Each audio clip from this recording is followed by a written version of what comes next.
Në vjeshtën e vitit 1913, në një fshat të vogël të Hasit, ndodhi një nga krimet më të tmerrshme të fillimit të shekullit 20. Një shtëpi prej druri u mbush me shqiptar të pafajshëm, dera u mbyll nga jashtë, pastaj filluan të shtënat.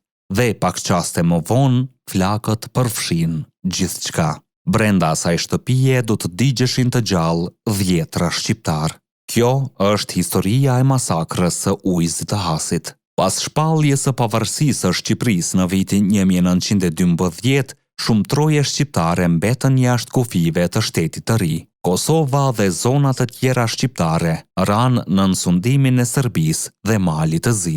Në këto territore filloi një periudhë errët. Fshatra të tëra përjetuan bastisje, djegje shtëpish dhe ndëshkime kolektive ndaj popullsisë shqiptare. Ngjarjet që do të çonin tek tragjedia e Ujëzit nisën kur disa kaçak shqiptar u përleshën me një patrull gjandarmërie serbe në zonën e Hasit. Në atë përleshje u vran 2 gjandar. Ushtria serbe kërkonte hakmarrje. Pak ditë më vonë, forcat ushtarake hynë në fshatin Ujëz të Hasit, një fshat i njohur për kullat e familjes Gashi dhe për qëndrimin e tij patriotik.